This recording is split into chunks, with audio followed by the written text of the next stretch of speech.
Alhamdulillah alladzi bi ni'matihi tatimmu shalihat. Asyhadu an la ilaha illallah wa asyhadu anna Muhammadan abduhu wa rasuluh la nabiyya ba'dah. Allahumma fashalli wa sallim wa barik ala hadzal nabiyil karim Muhammadin wa ala alihi wa sahbihi wa ansarihi wa junudihi wa man jahada fi sabilillah ila yaumiddin. Amma ba'du. Ikhwati fillah rahimakumullah. Istihalah jarang-jarang kita dengar. Intinya adalah ini termasuk bagian dari proses pensucian najis. Kenapa kita bicara najis? Yang pasti adalah bahwa najis itu menghalangi seorang dari melakukan ibadah ritual seperti sholat atau berada di dalam masjid, memegang mushaf dan seterusnya. Maka selain itu juga najis itu merupakan sesuatu yang sifatnya kalau dia ada pada makanan itu menjadi tidak boleh dimakan.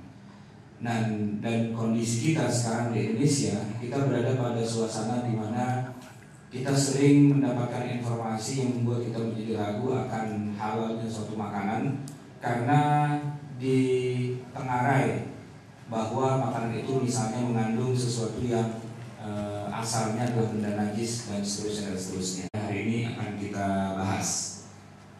Baik, sebelum masuk kepada poin dari pembahasan itu, ada beberapa hal yang menjadi katakanlah landasan utama dalam bab masalah najis ini yang perlu kita pahami. Pertama, bahwa di dalam agama Islam terkena najis itu tidak dosa.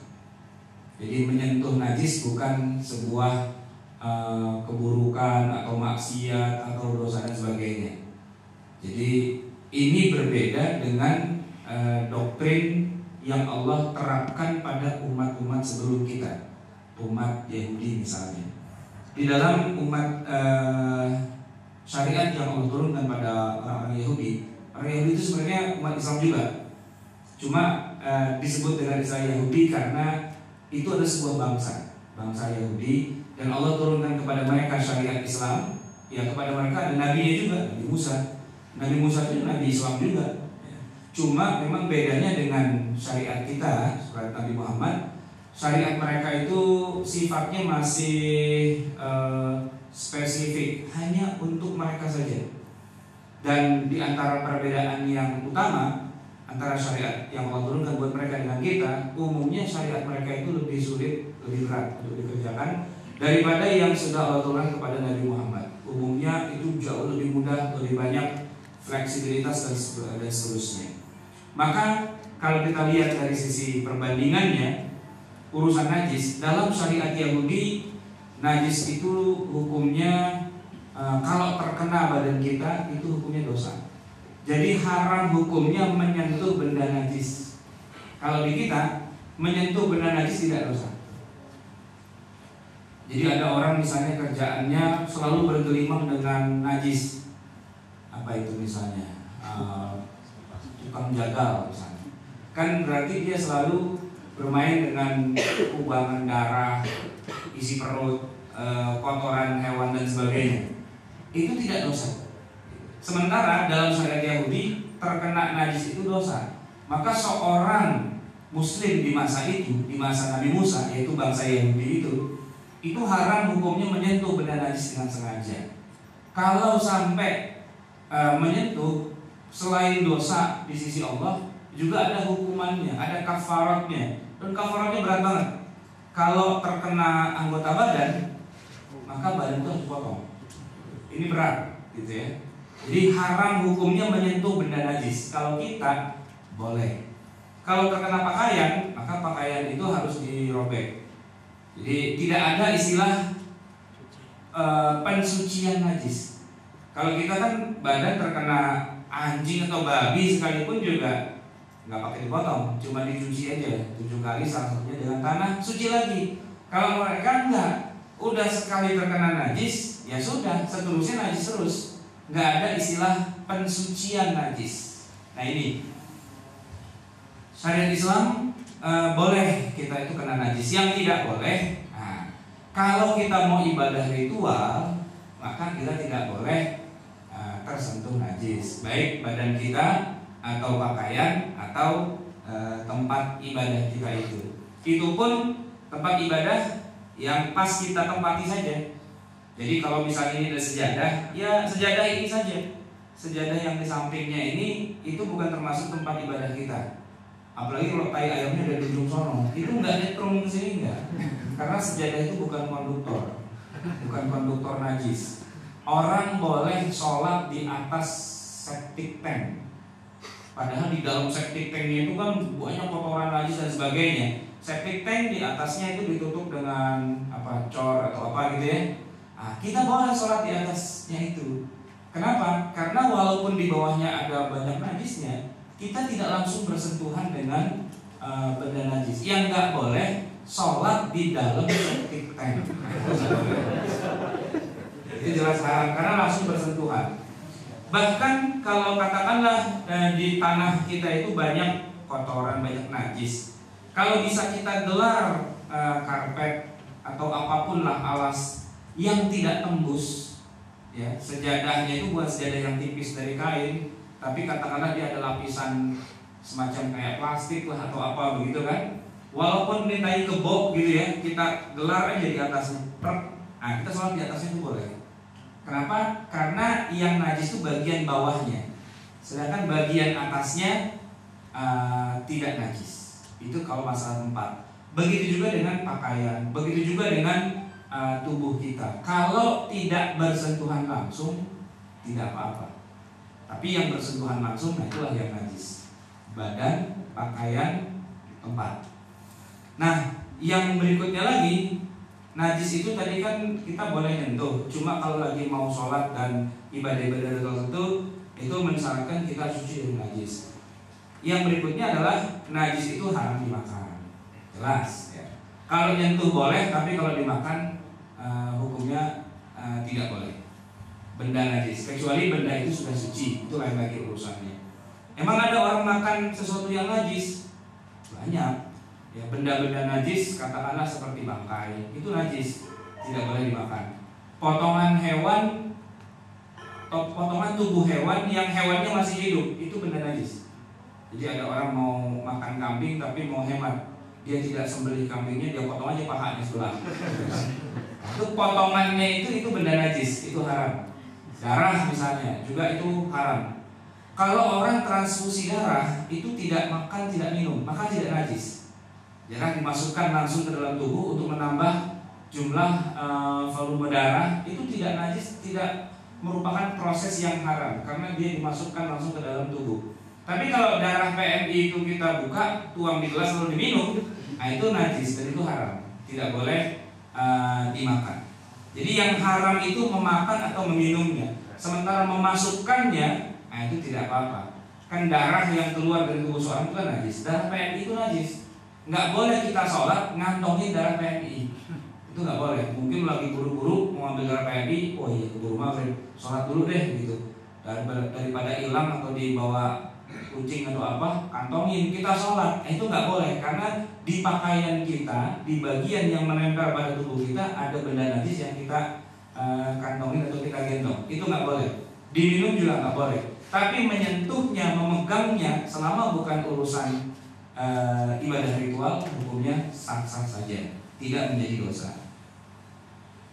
Nah, ikhwanillah, ini mungkin sudah pernah saya sampaikan diagram taharah ini, sekedar untuk mengingatkan saja bahwa taharah itu ada dua macam, ya, taharah yang hakiki dan yang hukmi.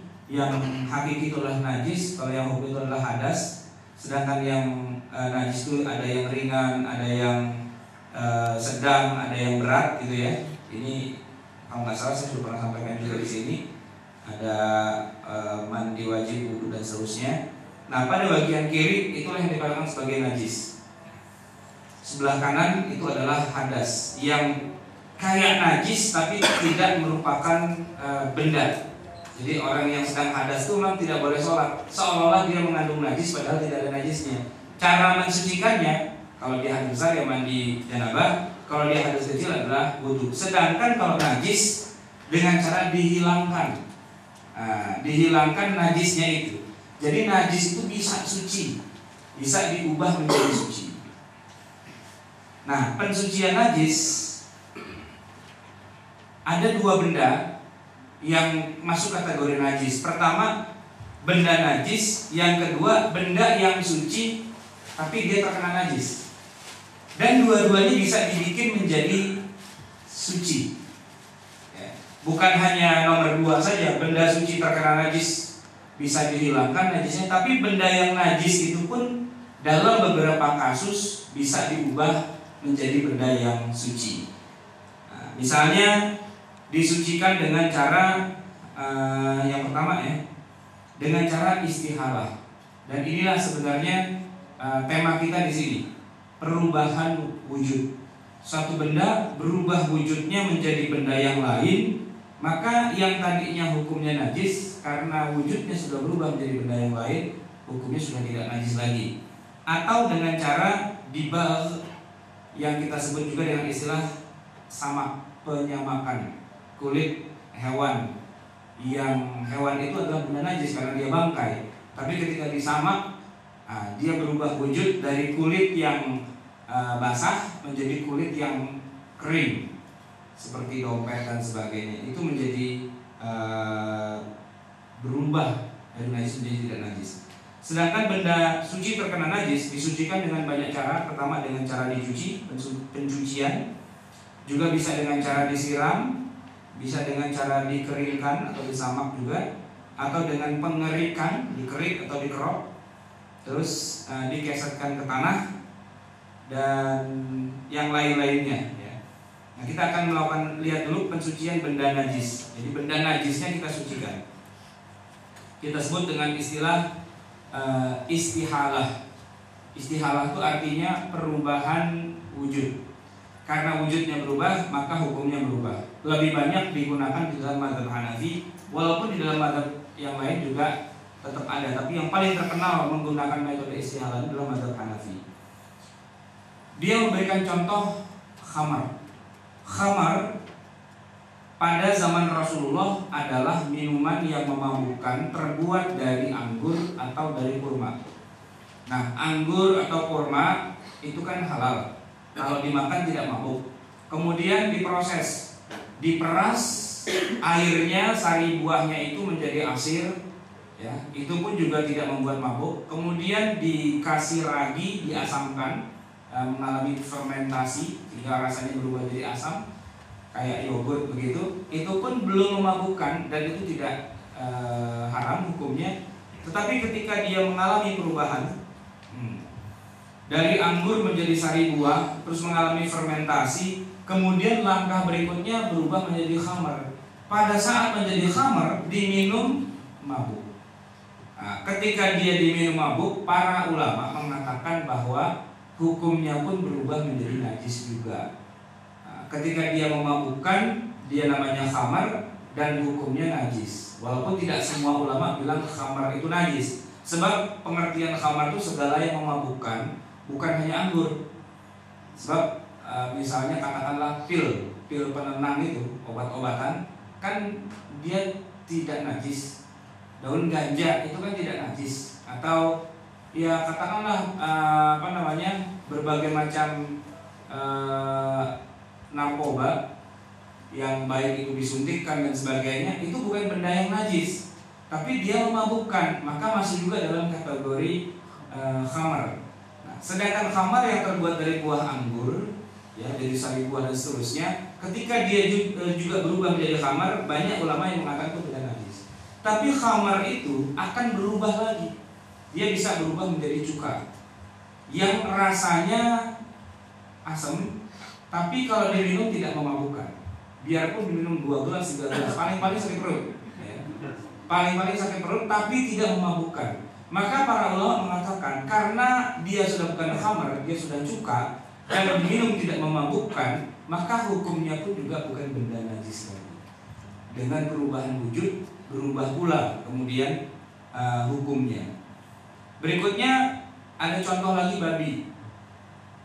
Babi itu kan najis, najisnya mughalladhah, najis yang berat karena mensucikannya harus dengan dicuci 7 kali. Bukan babinya yang dicuci, orangnya yang terkena babi. Babinya mau mandi 7 kali tetap aja dia najis juga. orang yang terkena najis babi, ya, kalau dia mau suci, cucinya 7 kali, salah satunya dengan tanah. Sekarang kita bicara babinya. Bisa nggak babi itu berubah jadi suci? Bisa, asal melalui proses yang namanya istihala. Babinya berubah wujud. Jadi kambing. Nah, babi itu benda najis. Ketika dia mati, kan dia jadi bangkai. Najis lagi. Hidupnya najis, matinya pun najis. Sudah 2 kali najisnya. Apalagi kalau kebetulan babi itu hamil, kan dia mengandung babi. Maka hewan paling najis itu adalah babi hamil mati, ya kan? Sudah bangkai mengandung babi pula, gitu kan? Jadi berkali-kali najisnya. Tapi seandainya babi itu kemudian dibakar, bangkai babi itu dibakar. Di masa lalu orang membuat garam itu dibuat dari hasil sisa pembakaran, abu pembakaran. Jadi bukan hanya babi sih sebenarnya, ada kayu, ada apa dan sebagainya, dibakar sedemikian rupa sehingga berubah menjadi arang. Dari arang itu kemudian dihancurkan, itu menjadi salah satu di antara bahan baku garam. Nah, garam yang dulunya berupa benda yaitu babi, di dalam mazhab Hanafi itu tidak dikatakan sebagai benda najis. Kenapa? Karena saat itu dia sudah menjadi garam, hasil perubahan dari arang, dan arang itu hasil perubahan dari babi. Sudah 2 kali dia berubah wujud. Gitu. Contoh lain bukan dengan cara dibakar, tapi dengan cara dikubur. Jadi babi yang hamil dan mati itu dikubur, maka tubuhnya itu akan membusukkan. Pembusukannya itu dilakukan lewat proses alami. Dia dimakan cacing, ulat, belatung dan sebagainya. Kemudian dia berubah menjadi tanah. Jadi di tempat di mana kita menguburkan babi itu kemudian kita tancapkan pohon singkong, gitu kan? Lalu pohon itu akan tumbuh dengan subur. Dia umbinya akan besar karena kan tanahnya subur di situ. Ketika singkongnya udah gede, kita cabut, terus kita makan. Ya, singkongnya kita rebus, kita kasih kelapa sama garam. Masih gula Jawa sedikit. Itu kan rasanya lezat banget, ya kan? Saya tanya, apa hukumnya makan singkong itu? Halal atau haram? Halal. Kenapa? Karena yang kita makan itu adalah singkong, bukan babi. Walaupun singkong itu secara logika, saripati makanan tumbuhan itu dari tanah yang dulunya dari babi. Gitu. Tapi kita nggak mengatakan bahwa singkong mengandung babi, enggak. Atau singkong rasa babi, enggak juga. Jadi singkongnya tetap halal. Kecuali kalau kita lagi makan singkong tiba-tiba letak apa nih? Oh, ada tulang babi. Lain lagi, tulang babinya tetap najis dan tetap haram dimakan. Tapi singkongnya itu tidak merupakan benda yang najis. Kenapa? Karena singkong bukan babi. Contoh yang lain adalah manusia. Kita ini manusia, tubuh kita ini tidak najis. Jangankan muslim, orang kafir saja tubuhnya tidak najis. Kalau ada ayat bunyinya innamal musyrikuna najasun, sesungguhnya orang musyrik itu najis, ayat itu tidak dikonotasikan kepada najis secara hakiki, tapi najis secara hukmi. Hukumnya seperti najis, tapi dia bukan benda najis. Bahkan Rasulullah itu sempat makan dan minum bersama dengan orang kafir. Dan minumnya itu seperti kebudayaan orang Arab umumnya, minumnya satu wadah, katakanlah satu baskom itu ada susu. Rasulullah minum dari situ gantian, orang kafir minum juga dari situ gantian. Jadi bicara tentang kontaminasi, air liur mereka tuh nyampur di dalam baskom, dalam susu di dalam baskom itu. Tapi Rasulullah dan sahabatnya itu Abu Bakar ikut dalam jamuan makan itu bersama-sama dan tidak ada masalah. Mereka makan bareng-bareng. Jadi tubuh orang kafir saja itu tidak najis, apalagi tubuh kita manusia. Tapi sebenarnya kalau kita lihat proses terbentuknya manusia, kan kita asalnya kan dari janin, dari bayi. Ketika janin bahkan ketika berbentuk mudghah, berbentuk alaqah, itu kan benda najis kita itu. Saat itu, ya kan? Kalau kita lihat awalnya dari mani, Mani memang sebagian ulama di dalam mazhab Syafi'i mengatakan bukan benda najis, tapi banyak juga para ulama yang lain mengatakan mani termasuk najis. Kemudian ketika dia menjadi alaqah, ya, sesuatu yang menggantung di dalam rahim, itu najis. Makanya kalau ada orang keguguran keluar darahnya, itu najis. Kemudian mudghah, ya, gumpalan daging, itu juga najis. Ketika dia keluar keguguran, dikuret dan sebagainya, itu termasuk benda najis. Tapi ketika alaqah berubah jadi mudghah, mudghah berubah menjadi zigot, jadi janin, jadi bayi. Kalau bayi ini keluar dari perut ibunya, sudah bukan benda najis lagi. Yang tadinya najis berubah menjadi suci. Jadi kita jadi manusia. Kalau dibilang itu najis juga, ya berarti kita semuanya benda najis. Nah, itu enggak benar. Maka istihalah perubahan wujud kemudian diikuti dengan perubahan hukumnya. Contoh yang lain dari mengubah benda najis menjadi benda suci adalah penyamakan. Dalam hadis yang diriwayatkan oleh Imam Muslim, idza dubighal ihabu faqad tahura. Kalau kulit bangkai itu disamak, maka dia berubah menjadi suci. Asalkan bangkainya bukan bangkai anjing, bukan bangkai babi. Di dalam mazhab Hanafi, kalau bangkai anjing, bangkai babi, biarpun kulitnya disamak, nggak akan berubah menjadi suci. Kenapa? Karena najisnya najis mughalladah, yang mensucikannya harus dengan cuci 7 kali, salah satunya dengan air. Tapi kalau hewan selain babi, selain anjing, walaupun dia benda najis, katakanlah macan, itu kan binatang buas, haram untuk dimakan. Ketika dia mati, bangkai, ya kan? Tapi kalau kulitnya kemudian dilepas dan dikeringkan, dijemur, ya, biasanya dibentangkan begitu, terus dikasih katakanlah ramuan tertentu agar dia cepat kering, lalu mengering dan mengeras. Jadi kayak kulit yang kita kenal buat sepatu dan sebagainya, itu berubah menjadi suci. Sabda Rasulullah, bila kulit bangkai telah disamak, maka telah menjadi suci. Jadi walaupun hewannya itu benda najis, bangkainya najis, tetapi kalau disamak berubah menjadi, kulitnya disamak berubah menjadi tidak najis. Maka sepatu dari kulit kulit ular misalnya, itu boleh, ya. Buaya, tas hitam dari kulit buaya, marbakre, itu juga tidak najis, ya, asalkan bukan dari kulit babi atau kulit anjing. Kulit ular, kulit biawak, kulit beruang dan seterusnya, itu tidak najis karena sudah disamak.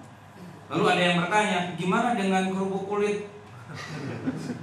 Ya, saya bilang kerupuk kulit kalau terbuat dari kulit sapi yang memang sapinya disembelih, kulit itu halal.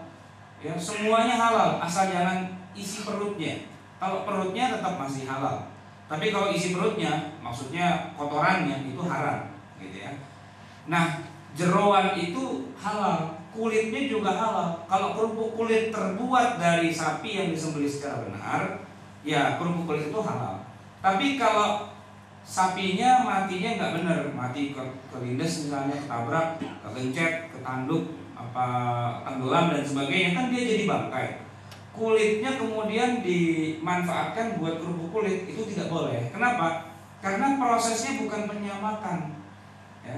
Kalau penyamakan itu dari kulit yang basah, ya, yang basah itu diproses sedemikian rupa menjadi kering dan menjadi kaku, jadi dompet lah, gitu istilahnya.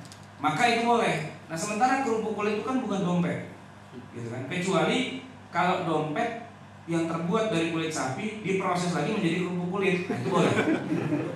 Karena dompetnya sudah tidak najis, ya kan? Sepatu misalnya, sepatu terbuat dari kulit sapi, nah, sepatunya diproses lagi menjadi kerupuk kulit, itu sah, itu boleh, halal dimakan. Karena waktu jadi sepatu dia sudah suci. Tapi kalau dari kulit langsung jadi kerupuk kulit, sementara kulitnya itu sendiri kulit bangkai, itu tidak boleh. Kenapa? Karena prosesnya bukan penyamakan. Nah, jadi penyamakan itu sendirilah yang membuat kulit yang tadinya najis itu berubah menjadi suci. Itu terutama dalam mazhab Hanafi dan Syafi'i itu dikatakan suci, tapi dalam mazhab Maliki yang tadi tidak suci. Nah, sekarang kita bicara tentang pensucian benda yang suci tapi dia terkena najis. Ada banyak cara. Yang nomor satu adalah pencucian dengan menggunakan air, atau bisa juga dengan es atau dengan embun. Sebagaimana doa kita kalau kita lagi doa istiftah itu, Allahumma ba'id baini wa baina khotoyaya. Nah, salah satunya adalah Allahumma ghsilni min khotoyaya bil ma'i was salji wal barad. Bisa dengan air, bisa dengan es, bisa dengan embun. Intinya hilang warnanya, rasanya, aromanya. Kalau najisnya sudah nggak ada, otomatis sudah selesai. Sudah tidak perlu kali kita rebutkan, oh jangan-jangan molekul-molekulnya masih mengandung molekul najis. Nah, itu nggak sampai ke tingkat molekuler, gitu ya. Kenajisan itu sesuatu yang kelihatan dengan mata warnanya, bisa diraba dengan tangan, ya, bisa bisa dicium baunya, dan bisa dijilat rasanya. Kalau ketiga indikator itu tidak menunjukkan najisnya masih ada, berarti benda itu sudah suci.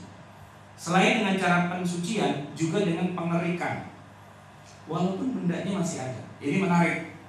Satu hadis yang diriwayatkan oleh Imam Muslim menyebutkan bahwa istri Rasulullah, yaitu Fatimah Aisyah radhiyallahu anha, pernah melakukan baju Nabi itu belepotan mani ceritanya.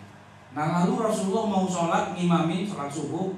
Kata Aisyah, ntar dulu, itu baju masih belepotan kayak gitu, bukan dicuci tapi dikerik.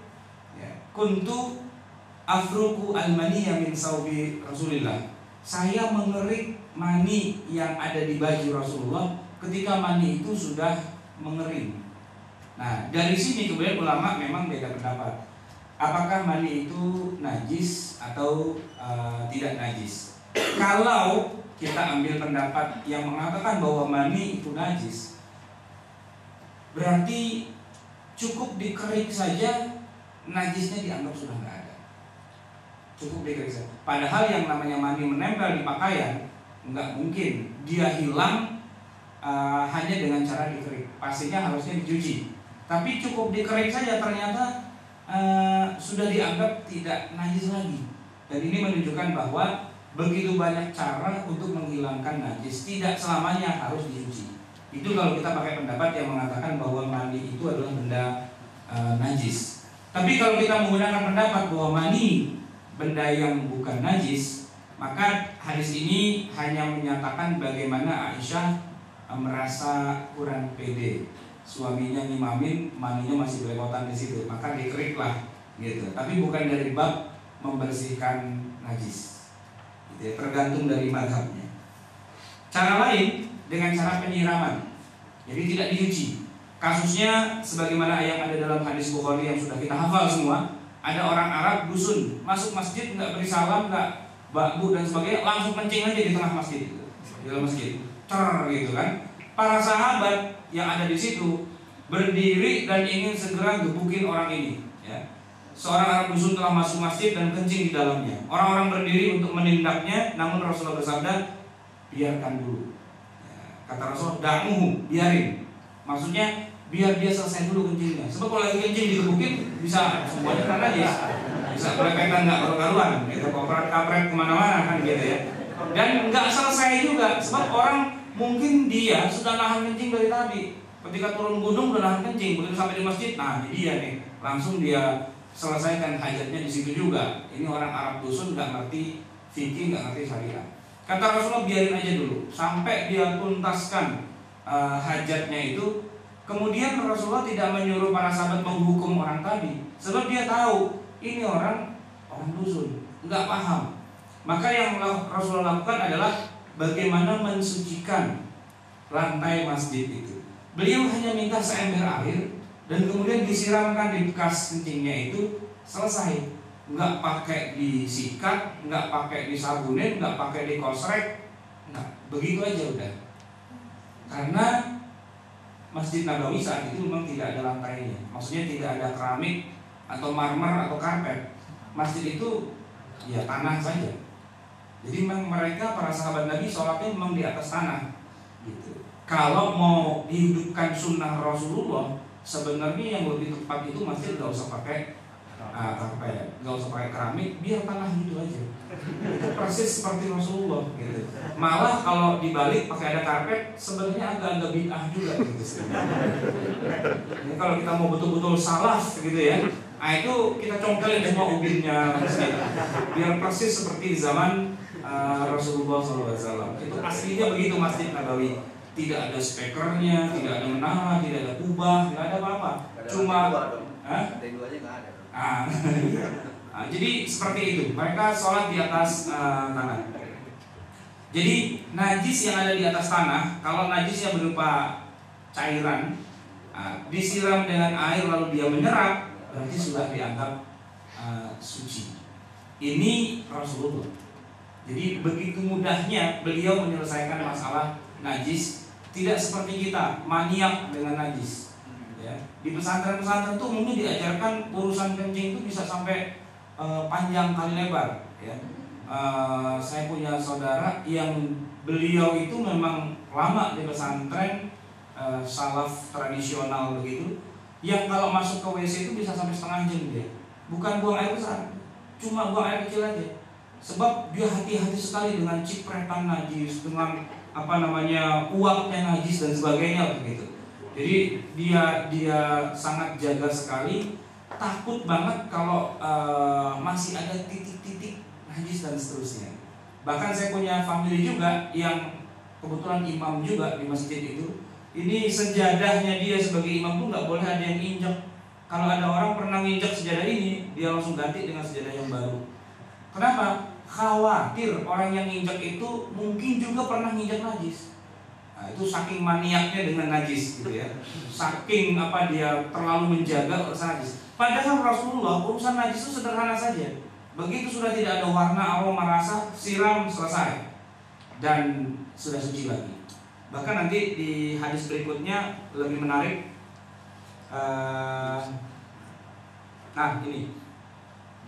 Ini hadis diriwayatkan oleh Abu Dawud. Idza asaba khuffa ahadikum aw na'lahu adzan falyadlukhuma fil ardi. Bila sepatu atau sendal kalian terkena najis, maka keset-kesetkanlah di atas tanah. Ya, digosok-gosokin di atas tanah gitu. Kalau nginjak ya benda ranjau darat itu ya. Lalu apa kata Rasulullah? Wal yusalli fihima, dan sholatlah dengan menggunakan sendal atau sepatu itu. Jadi ini dilakukan oleh para sahabat. Tadi saya katakan Masjid Nabawi itu tidak ada marmernya, tidak ada keramiknya. Mereka memang sholat dengan menggunakan sendal dan sepatunya. Takut najis, gampang. Sebelum masuk masjid dikosek-koseknya di depan, di halaman depan masjid itu. Jadi begitu masuk itu sudah dianggap suci. Dan mereka sholat dengan pakai sendal, pakai sepatu. Maka kita belum pernah menemukan ada hadis yang menyebutkan bahwa salah seorang sahabat kehilangan sendal atau sepatu. Tidak ada. Karena sendal dan sepatu dipakai masuk dalam masjid. Gitu. Nggak ada penitipan sendal di Masjid Nabawi itu, di zaman itu nggak ada. Gitu. Kalau sekarang kan orang sering kehilangan sendal. Ya. Bukan cuma jamaah, kadang-kadang imam masjidnya aja hilang sendalnya. Yang punya masjid hilang. Nah, ini kan menarik bahwa Rasulullah itu simple saja dalam urusan najis. Padahal beliaulah guru dari semua umat Islam. Nah, kadang-kadang kita di Indonesia mungkin karena mazhab kita umumnya backgroundnya Syafi'i, sangat ketat banget dengan urusan najis, sehingga orang itu sampai rela dan tega nggak sholat gara-gara khawatir celana dalamnya ada najisnya, gitu. Cuman khawatir takut celananya atau bajunya ada najis, dia sampai tega-teganya nggak sholat. Ya. Daripada saya khawatir saya sholat ada najisnya, mendingan saya ambil yang yakin. Apa? Nggak sholat. Nah, jadi mendingan nggak sholat gitu. Dan itu sering menjadi alasan. Udah sholat belum? Belum. Kenapa nggak sholat? Ini saya ragu-ragu najis apa enggak ya gitu. Jadi nggak sholat gara-gara ragu takut ada najis. Padahal kan ini salah besar gitu. Kalaupun memang najis itu ada, bersihkan saja. Karena dalam saya takutnya tadi saya keluar sesuatu. Ya kalau emang itu najis, ya buka aja celana dalamnya. Kan nggak ada syarat atau rukun sholat itu harus pakai celana dalam kan? Nggak ada ketentuannya gitu. Bahkan kalaupun misalnya itu kotor atau najis, ya dibuka Lalu kita boleh pakai apapun yang lain, yang penting auratnya tertutup, selesai. Tapi pendidikan agama atau fikih yang kurang tepat kadang-kadang membuat seseorang menjadi sangat berhati-hati dan sangat menjadikan itu menjadi dasar untuk menyusahkan dirinya sendiri. Kayak orang sholat, mungkin pernah lihat ada orang sholat usolinya itu panjang, kemudian narik takbiratul ihramnya itu kayak orang mau masuk ke dalam alam gaib gitu. Allah belum masuk. Allah sampai 5-6 kali orang di sekeliling itu udah bingung ini orang ngapain gitu ya. Kenapa orang seperti itu bisa melakukan kerjaan yang enggak diajarkan oleh Rasulullah? Itu awalnya dari was-was. Karena konon dalam kitab fikih itu diajarkan kita harus menghadirkan niat pada saat kita lagi takbir, dan menghadirkan niat itu harus bersamaan dengan kata-kata Allah. Jadi waktu Allah itu harus menyebutkan niatnya, saya sholat maghrib 3 rakaat menghadap kiblat jadi imam. Harus masuk begitu. Padahal yang namanya niat itu tidak pernah disebutkan dalam Quran atau hadis bahwa sholat itu harus ada niatnya dalam arti usolli. Tapi bahwa semua amal harus ada niat, ya niatlah, namanya orang beramal, masa nggak niat? Kita mau puasa, lalu kita bangun malam sahur. Kalau kita tanya, ngapain bangun malam sahur? Mau puasa. Ya berarti kan niat itu. Niat itu menyengaja sebenarnya dalam hati. Tapi ketika maknanya diperpanjang menjadi menghadirkan penyengajaan dan penguasaan dan tekad bulat dalam hati, tepat pada saat mengucapkan takbiratul ihram, ini kan jadi berlebihan. Itu yang ingin saya coba tegaskan. Baik, yang lain misalnya diusapkan dengan kain. Di zaman Rasulullah, para sahabat Nabi itu sholat dengan menyelipkan pedang di pinggang mereka. Padahal pedang itu tadinya bekas jihad, perang, dan berlumuran darah. Tapi mereka tidak mencuci pedangnya. Cukup diusap dengan kain, ya, disekap lah gitu. Apa sih bahasa Indonesia yang benar itu? Digosok lah gitu dengan kain, diusapkan ke tubuh orang kafir itu bajunya, dan setelah itu dimasukkan ke dalam sarungnya dan mereka sholat dengan menggunakan pedang. Jadi pedang itu sering digunakan untuk membunuh, tapi nggak pernah dimandiin. Beda dengan kerisnya orang Jawa. Sering mandi tapi nggak pernah dipakai, gitu. Mandi dulu, gitu kan. Tentang banyak air kalau di sini bagaimana, gitu ya. Jadi tidak dicuci. Dan ini para ulama mengatakan berlaku untuk benda-benda yang licin, yang permukaannya itu datar, seperti kaca, logam dan sebagainya. Jadi kalau misalnya kaca itu ada bekas darah, lalu kita gosok pakai kain atau pakai kanebo dan sebagainya, kan hilang. Sudah tidak ada warnanya, tidak ada rasanya, tidak ada baunya, ya sudah, berarti sudah najisnya sudah hilang, tidak harus dicuci dan sebagainya. Ada lagi dengan cara ditambahkan air. Ya, air yang sedikit kejatuhan najis berarti air itu ikut najis. Gimana cara mensucikannya? Gampang. Tambahin aja lagi air terus-menerus sampai jumlahnya melebihi dari 270 liter, lebih dari 2 kula. Maka air itu menjadi suci kembali, tidak membawa najis, ya, seperti air laut, air danau, air sungai. Kan laut, danau, sungai itu kan pasti ada najisnya, tapi karena airnya jumlahnya banyak, maka najis itu menjadi hilang, menjadi mengalami istihlak, diabaikan. Karena jumlah air yang sucinya lebih banyak daripada air yang najisnya. Dengan pengecualian sungai-sungai yang ada di Jakarta. Kalau itu air najisnya lebih banyak daripada air sucinya. Walaupun lebih dari 2 kula, ya kan, sudah berpuluh-puluh kula airnya, tapi najisnya pun berpuluh-puluh kula juga. Jadi nggak berlaku hukum 2 kulahnya, ya, karena kebanyakan najisnya daripada yang tidak najisnya. Maka tidak boleh kita berwudu di air yang jarak 20 meter saja baunya pun sudah tercium, bau busuknya dan sebagainya. Maka tidak boleh. Tapi hebatnya lagi orang Jakarta, mereka bisa tinggal di kali yang seperti itu, berumah di situ, makan, minum, masak, mandi, cuci dan sebagainya di situ. Ini kan luar biasa, luar biasa gitu. Saya punya teman yang agak lama dia tinggal di luar negeri. Biasanya kalau pas pulang kampung ke Indonesia 2-3 minggu masuk rumah sakit. Kenapa? Karena makanan Indonesia ini umumnya kan kurang higienis gitu kan ya. Kalau di sana mereka sangat menjaga lah gitu, sehingga nggak mungkin makan yang gitu-gitu.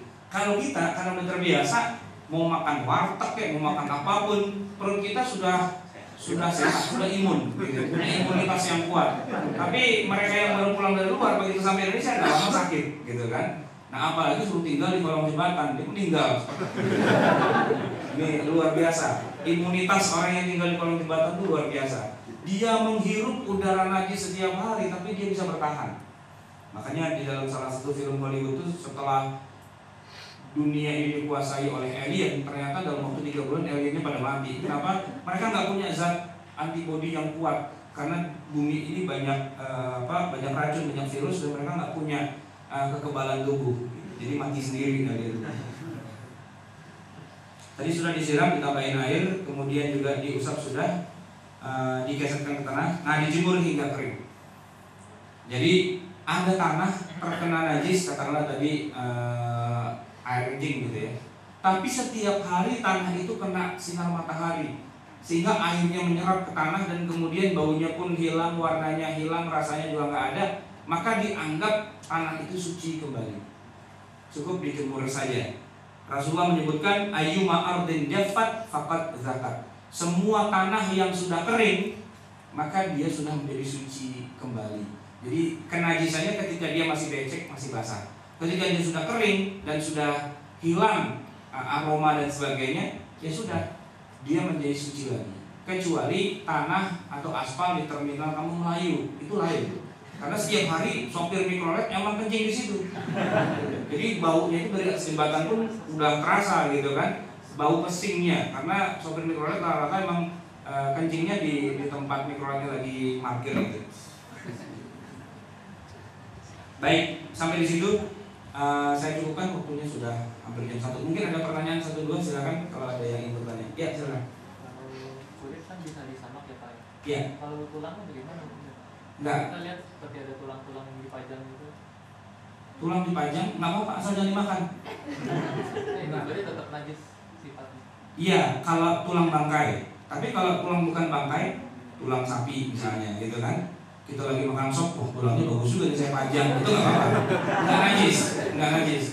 Maksudnya ketika disembelih dengan cara syar'i. Tapi kalau tulang misalnya tulang harimau misalnya kan, tengkoraknya harimau gitu. Nah itu kan harimaunya ketika mati kan jadi bangkai, dia najis. Lalu kita simpan dia. Kalau kita nggak sentuh atau nggak kita makan nggak apa-apa, nggak masalah. Itu benda najis, tapi tidak membuat kita jadi haram, gitu. Kecuali kalau kita makan dan seterusnya. Jadi rambutnya juga haram juga. Kalau rambut itu maksudnya bagian dari kulit, ya bagian dari kulit. Sebab bulunya itu kan mantel bulu biasanya dari bulu bulu hewan-hewan itu kayak kulit harimau kan, kalau cuma kulitnya doang udah nggak ada bulunya lagi, nggak ada bedanya. Justru orang pakai jaket dari kulit harimau biar bulunya kelihatan, goreng macan gitu kan. Iya. Banyak tentang tadi masalah babi yang berubah menjadi garam. Iya. Nah, itu kalau misalkan unsurnya yang lain, misalnya lemak babinya atau mungkin yang sering ada isu sekarang tuh di rokok itu ada lemak babinya, kemudian vaksin meningitis ada ininya, ada unsur babinya, itu gimana tuh? Iya, sebenarnya agak ribut itu hanya Majelis Ulama Indonesia. Kalau di luar negeri, di negara-negara Timur Tengah, vaksin meningitis itu nggak ada yang ributin, karena mereka tahu bahwa vaksin itu bukan babi. Walaupun mungkin bahan bakunya kemungkinan itu kan dari ekstrak hewani, ya dari zat-zat hewani, yang kemungkinan besarnya mungkin digunakan babi. Tapi karena dianggap sudah berubah wujudnya, maka di negara-negara Arab mereka nggak peduli dengan hal itu karena sudah dianggap bukan babi lagi. Di Indonesia, ini saya kembalikan khas Majelis Ulama kita itu kan mazhabnya Syafi'i rata-rata, ya, yang yang namanya babi itu, wah itu udah luar biasa. Ya, mereka sangat fanatik dengan babi. Dalam arti sekali babi tetap babi, nggak akan berubah menjadi yang lain. Nah gitu. Sekali babi tetap babi. Maka ributlah, jadi ada vaksin meningitis lah, ada kapsul yang katanya ininya terbuat dari babi dan sebagainya. Kalau saya buka situs-situs keislaman, Dr. Yusuf Qaradawi dan sebagainya, mereka nggak pernah meributkan yang seperti itu, karena masuk kepada bab yang tadi saya sebut, istihalah, perubahan wujud. Wujudnya sudah berubah. Kecuali kalau yang disuntikkan itu adalah darah babi, itu jelas haram. Ya, minyak babi langsung disuntikkan itu haram. Babi diperas-peras keringatnya gitu kan, keringatnya disuntik, itu haram jelas. Tapi ketika babi itu sudah mengalami perubahan wujud berkali-kali dan dia sudah tidak bisa dikatakan babi lagi, para ulama di Timur Tengah umumnya sudah tidak mempermasalahkan. Tapi kalau di Indonesia memang itu tadi saya bilang, ya filternya rokok ya. Padahal sebenarnya kalaupun mau diharamkan, rokok itu kan harusnya dari bab madharat, dia merusak ya, membunuh dan sebagainya. Ketika Majelis Ulama mengeluarkan haramnya rokok, kiai-kiai NU nggak mau gitu, karena mereka mungkin juga punya kebun tembakau juga kali ya. Nah, gitu. Tapi mereka nggak mau mengharamkan rokok. Begitu juga ketika Majelis Tarjih mengharamkan, mereka juga protes juga. Kiai Nur Iskandar itu di TV One langsung bilang, oh nggak bisa, buat Muhammadiyah silakan saja kalau haram. Kalau buat saya mah wajib itu rokok. Kenapa? Saya nggak bisa baca kitab, nggak bisa ngisi pengajian kalau nggak merokok. Nah, berarti kalau rokok itu haram kan saya jadi nggak ngisi pengajian. Itu kan berarti nggak boleh. Jadi rokok itu syarat buat saya. Malah yatimul wajibu illa bihi fahuwa wajib. Nah, gitu. Sebuah kewajiban, ngajar itu kan wajib. Tapi saya nggak bisa ngajar kalau saya nggak merokok. Berarti rokok itu wajib buat saya. Apalagi saya punya istri beberapa, gilirnya itu harus merokok dulu katanya. Oh, kuat buat saya dia bilang. Nah, gitu. Jadi dia ngeyel, rokok itu tetap tidak haram, gitu ya. Tapi yang menarik ketika dibilang, Pak Kiai, ini ada baru informasi, belum pasti benarnya. Katanya filternya itu mengandung babi. Astagfirullahaladzim. Begitu disebut babi langsung dibuang. Nah, gitu. Dikatakan madharat, nah, dia masih punya banyak 1001 dalil. Begitu dibilang ada babi, walaupun bukan berita yang valid kebenarannya, langsung dibuang, langsung astagfirullah, udah nggak mau lagi merokok. Nah gitu. Jadi emang ini ciri khas orang Indonesia. Kalau udah yang namanya babi, wah itu udah luar biasa. Lawang yang namanya koruptor aja itu nggak mau makan babi.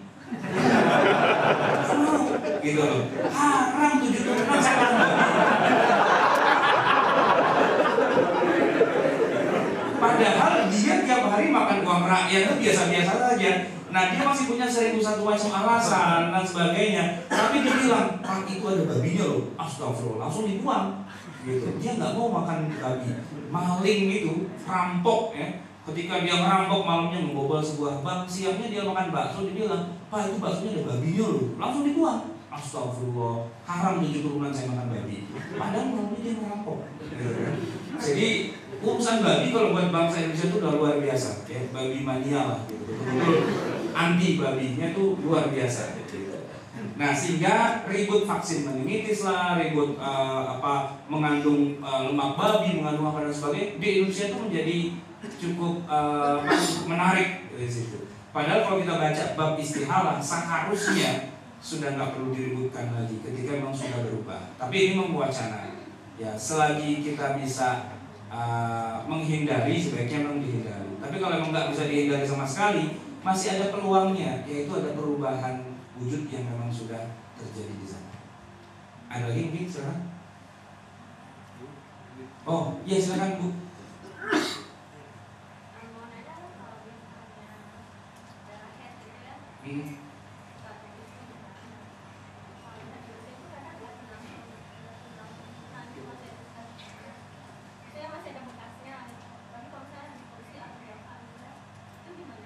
Di pakaian ya. Kalau di tempat tidur di kursi nggak masalah, asal jangan sholat di situ. Iya, itu kan nggak sholat di atas kursi kan. Asal dia tidak menempel nggak masalah.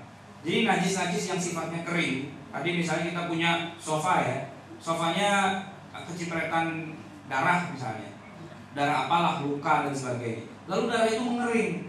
Kan kalau udah kering kan warnanya agak-agak coklat ya, coklat kehitaman gitu. Udah kering, udah lama, udah 2 tahun 3 tahun yang lalu. Kita duduk di atasnya dan kemudian begitu kita bangun tidak ada bekasnya sama sekali. Itu nggak najis, nggak nular. Karena najis itu umumnya lewat media yang sifatnya basah. Ya, kalau dia basah itu nempel pastinya. Makanya mengelus anjing yang tidak keringetan, anjing yang di AC kali ya, gitu ya, kan nggak keringetan tuh. Tangan kita juga nggak basah, kulitnya dia nggak basah, kita mengelus begini, lalu tidak ada satupun bulu atau apa yang nempel di tangan kita, tidak basah, itu tidak najis. Nah, dia baru najis kalau bulunya nempel atau badannya basah atau badan kita yang basah. Habis mandi lihat anjing, wah langsung dipeluk gitu kan, itu kan berpindah najisnya. Tapi kalau kering dengan kering, sekedar bersentuhan itu tidak membawa najis, tidak mengakibatkan najis. Kalau darah di pakaian setetes 2 tetes, setitik 2 titik, sudah dicuci berkali-kali tapi masih kelihatan agak buram warnanya, akibat memang itu ada najisnya, itu oleh banyak ulama dikatakan itu termasuk al-ma'fu anhu, yang dimaafkan karena jumlahnya sangat sedikit. Kecuali darahnya masih menggumpal-gumpal ya, apa beruntul-beruntul itu bekas darah, nah itu nggak boleh. Tapi kalau sudah dicuci dan warnanya saja masih agak kusam, itu dianggap sebagai al-ma'fu anhu. Seperti darah nyamuk. Kita lagi sholat, kebetulan musolanya banyak nyamuk, ya kan? Pas Allahu Akbar, plok, lah ini apa ini? Oh ternyata darah, ya. Bukan darah nyamuk sebenarnya, darah manusia, ya kan? Kalau nyamuk sih nggak punya darah sebenarnya, ya kan? Juga nggak pernah menggigit, nggak punya gigi nyamuk itu, dia cuma punya oncom untuk nyedot darah manusia. Itu jumlahnya sangat kecil, sedikit. Kebanyakan ulama dalam banyak fikih itu menyebutkan itu termasuk yang al-ma'fu anhu, yang dimaafkan kalau nyamuknya kecil. Tapi kalau nyamuknya gede segede burung merpati ya itu lainnya. Nyamuk apa? Nyamuk bengkak gitu ya. Baik, masih ada lagi? Mungkin sebentar, ya. Kita ditutup dulu karena waktu jam 1. Mungkin selanjutnya setelah tutup silakan ya. Oke. Baik, kita tutup dengan baca subhanakallahumma wa bihamdika asyhadu an la ilaha illa anta nastaghfiruka wa natubu ilaik. Wabillahi taufiq wal hidayah. Assalamualaikum warahmatullahi wabarakatuh.